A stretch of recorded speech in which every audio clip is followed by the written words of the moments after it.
Bonjour à tous, aujourd'hui on va découvrir le Workflow Editor. Alors, le Workflow Editor est central dans Vision Studio. Il va vous permettre de définir ni plus ni moins le comportement de vos applications.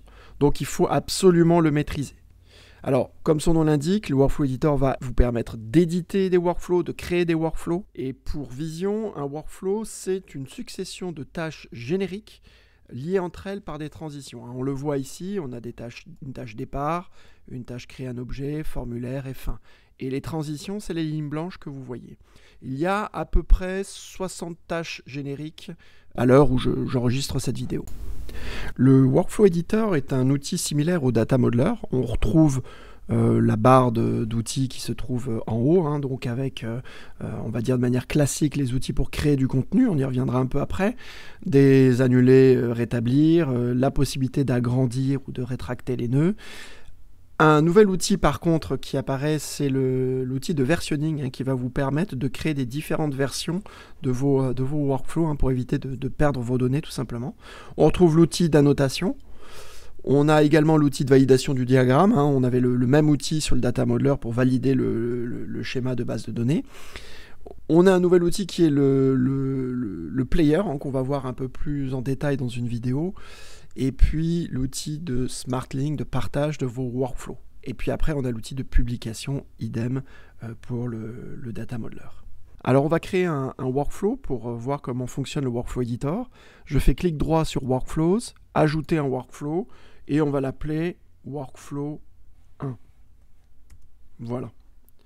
Et puis, donc on se retrouve sur une page de workflow complètement vierge, et je vais faire clic droit, ajouter un nœud.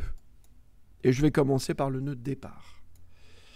Et je vais créer juste rapidement un autre nœud, juste pour vous montrer la mécanique pour créer des nœuds par rapport à un autre nœud. Ici, on a l'encre ici, qu'on va pouvoir drag and drop. Je relâche et j'ai de nouveau le petit formulaire, enfin le petit item qui me permet de sélectionner la bonne tâche. Et on a un petit moteur de recherche qui nous aide, donc je vais appeler créer un objet. Et là, on va s'arrêter 2 secondes ici. Donc là, j'ai créé une tâche créer un objet qui va me permettre de créer un smart objet à partir d'un modèle qui aurait été déterminé dans le Data Modeler.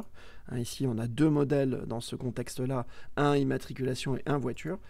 Et donc voilà comment ça fonctionne. On a une tâche avec le titre, créer un objet. On a un certain nombre de choses à l'intérieur de cette tâche, mais on a aussi ce qu'on appelle des inputs et des outputs. Là, on voit qu'on a un input ici et un output ici. De manière générale, si vous prenez d'autres tâches, ajouter un nœud, si je prends par exemple la tâche liste, là c'est encore plus flagrant, il y a beaucoup d'éléments, et là tout ça ce sont des inputs, et ici on a un output. Si je la déploie, on a tout un tas de choses.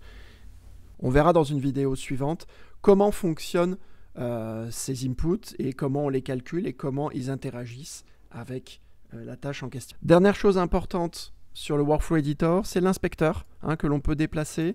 Donc ici, j'ai sélectionné la tâche liste, j'ai un petit inspecteur. Par contre, si je désélectionne la tâche liste, que je clique sur le gris, voilà, là j'ai l'inspecteur du workflow, d'accord ?